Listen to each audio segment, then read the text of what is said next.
Voici un sujet qui risque de toucher beaucoup de monde, qui est l'hypersensibilité. Il faut savoir qu'un hypersensible peut être aussi bien émotionnel que sensoriel, voire même les deux. C'est pour ça que les émotions chez l'hypersensible sont très intenses, voire même au-dessus de la moyenne. Je ferai une deuxième vidéo car il y a énormément de choses à dire sur l'hypersensibilité. La question qu'un hypersensible peut se poser, c'est est-ce un fardeau ou une bénédiction d'être hypersensible? Voici ce que j'appelle le ACAA. Je vous explique. Le A pour apprendre l'hypersensibilité, car il y a des gens qui vont ressentir des émotions très fortes, mais n'ont pas réellement conscience qu'ils sont hypersensibles.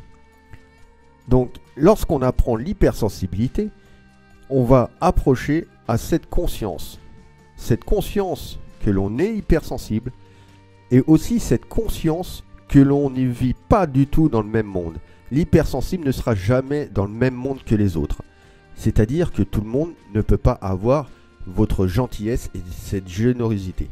Et tout le monde ne peut pas avoir cette empathie et cette compassion. C'est pour ça qu'il faut en être bien conscient pour se protéger de mauvaises personnes. Après, pour le C, c'est comprendre ses émotions. Comprendre ses émotions, on va aller tout doucement dans l'acceptation de ses émotions. Et plus on sera dans l'acceptation de ses émotions, on va arriver à accueillir ses émotions, ce qui est très important. Donc là, l'acceptation, c'est l'acceptation de soi, accepter ses émotions, accepter qui on est réellement. Et une fois qu'on aura accueilli ces émotions, on va pouvoir les affirmer, ces émotions. Alors, affirmer ses émotions, c'est pour soi-même.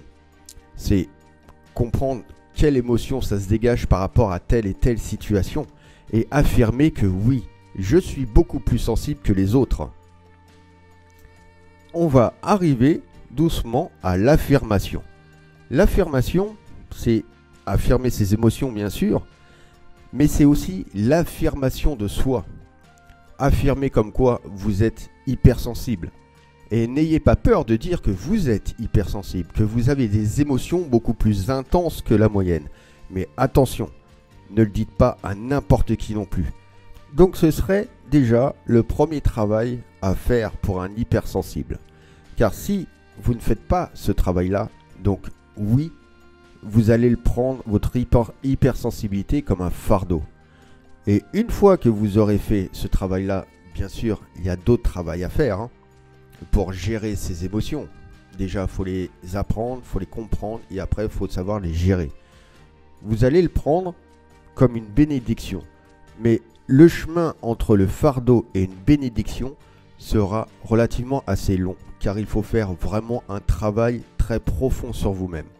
L'hypersensible, les émotions sont très intenses. Aussi bien au niveau de la joie que de la tristesse, mais aussi leur côté sombre, comme la colère. Et en général, ils auront une rancune très tenace. Mais attention, non pas par ego, tout simplement c'est qu'ils ont été blessés profondément et qu'il y a eu un impact direct sur leur amour-propre, pour qui ils sont réellement. Donc l'hypersensible ne cherchera pas non plus à se venger, car l'hypersensible n'aime pas faire de mal à autrui. Il n'aura aussi aucun mal à laisser la personne qui l'a blessé uniquement à son passé. Qu'est-ce que l'hypersensibilité? L'hypersensibilité en psychologie, c'est une sensibilité beaucoup plus haute que la moyenne. Et elle est vécue par de grandes difficultés par la personne. Elle peut être aussi perçue comme exagérée et extrême par rapport à son entourage. Les hypersensibles perçoivent le monde avec une sensibilité particulière. En effet, cela peut varier d'une simple confusion, malaise, à une grande douleur ou perte de contrôle. Le cerveau qui reçoit une quantité d'informations non filtrées sera fatigué beaucoup plus rapidement. Alors maintenant, on va voir les signes de l'hypersensibilité. Je vous ai répertorié quelques signes de l'hypersensibilité. J'en ai répertorié 8 et on va voir ça ensemble. Alors au niveau des sons, lumière et odeurs, l'hypersensible sera beaucoup plus sensible justement aux sons, lumière et odeurs. Donc les odeurs, surtout pour ceux qui sont hypersensibles sensoriels, mais pour les émotionnels, c'est beaucoup les sons et lumières qui vont vraiment les déranger. Et des sons comme des sons très aigus, comme on peut entendre dans la rue des mobylettes qui passent, juste un son qui est très très aigu. Et pour eux, ils vont prendre ça comme une agression auditive. Et donc il faut très faire attention là-dessus, pour eux. Ils seront aussi en décalage avec le monde qui les entoure. En décalage, pourquoi ? C'est parce que tout le monde ne peut pas être hypersensible. Donc tout le monde ne peut pas comprendre les émotions qu'il peut ressentir. Donc il va se sentir incompris et à part. L'indécision. Alors l'indécision chez l'hypersensible, c'est pas une question qu'il ne veut pas agir. Il va être complètement indécis car il va poser le pour et le contre et il veut faire absolument le bon choix. Il ne veut pas se tromper. Il va être aussi très vite submergé facilement. Bien sûr, quand les émotions sont très très intenses, beaucoup plus intenses que la moyenne, émotionnellement, ça va être très très dur pour lui pour pouvoir les gérer. En général, l'hypersensible veut absolument contrôler ses émotions parce que ça le dérange dans sa vie quotidienne. Alors qu'il ne faut pas contrôler ses émotions. Par contre, il faut apprendre à les maîtriser. Et pour apprendre à les maîtriser, il faut travailler sur son intelligence émotionnelle. Et dans l'intelligence émotionnelle, il y a une aptitude qu'il faut développer qui s'appelle la maîtrise de soi.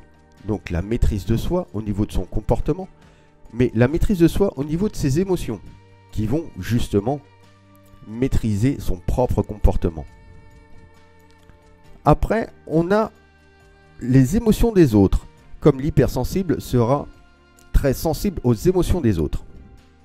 C'est-à-dire qu'un hypersensible, qui est vraiment un haut degré d'hypersensibilité, on va voir ça dans la deuxième vidéo, il va avoir une empathie et une compassion très développée. C'est largement possible, par exemple quand il y a une personne en face de lui qui ne va pas bien, ou alors son propre enfant qui pleure, l'hypersensible est capable de pleurer avec cette personne-là, parce que par rapport à son empathie qui est très développée, la souffrance de l'autre peut la prendre comme la sienne. Et donc, ça sera tout à fait normal que l'hypersensible pleure avec son enfant sans même comprendre pourquoi. On a aussi l'isolement. Alors, l'hypersensible va chercher un petit peu à s'isoler une fois que ses émotions sont beaucoup trop intenses. Et il ne faudra pas lui en vouloir. Ce n'est pas une question qui va vous faire la tête ou autre, c'est qu'il en a besoin. Il a besoin de s'isoler. Il ne faut pas hésiter que l'hypersensible aille s'isoler si ses émotions sont trop fortes. Donc il peut s'isoler pendant 1 heure ou 2.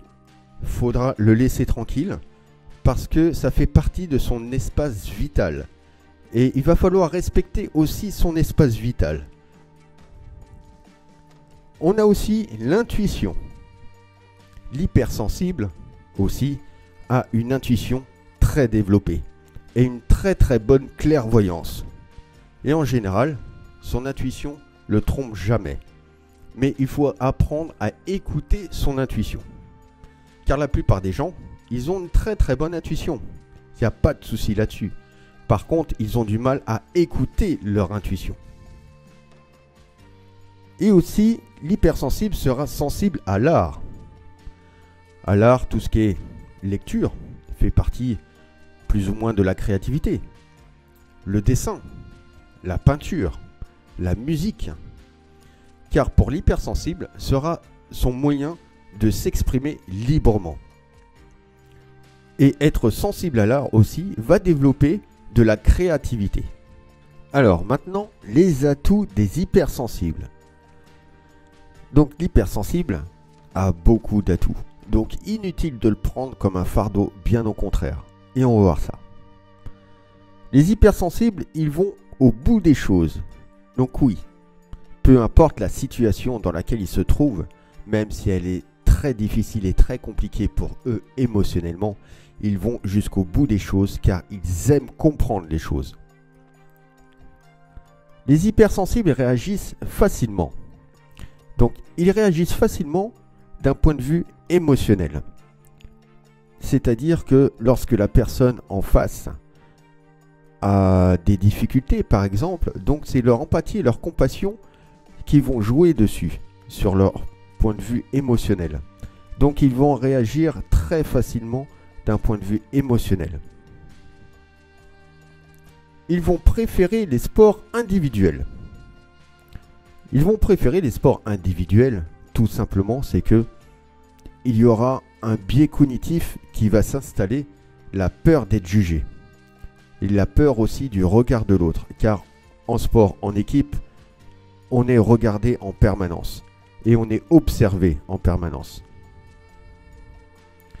L'hypersensible va mettre plus de temps à prendre une décision, ce qui n'est pas plus mal. C'est même très positif. Il va prendre plus de temps à prendre une décision, tout simplement c'est qu'il aura peur de faire le mauvais choix. Et on va voir ça juste après, pourquoi. Donc, l'hypersensible sera plus contrarié s'il fait un mauvais choix.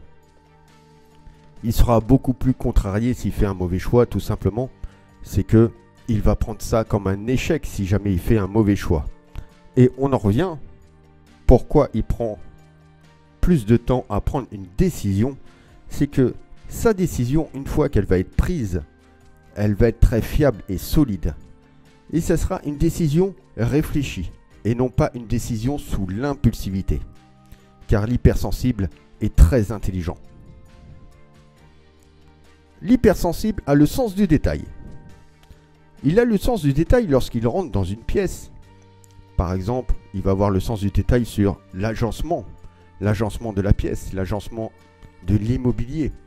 Comme son ami, si jamais il a changé de chaussures ou de basket, il va le voir.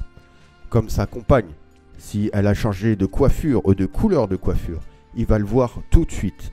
Il va voir des détails que d'autres personnes n'arriveront pas à voir directement. Alors les hypersensibles ne sont pas tous introvertis, contrairement à ce qu'on peut croire. Il y a à peu près 30% des gens hypersensibles qui sont extravertis. L'avantage de ces gens extravertis, c'est que ils ont été très bien entourés depuis leur enfance et ils sont habitués à une bonne interaction sociale.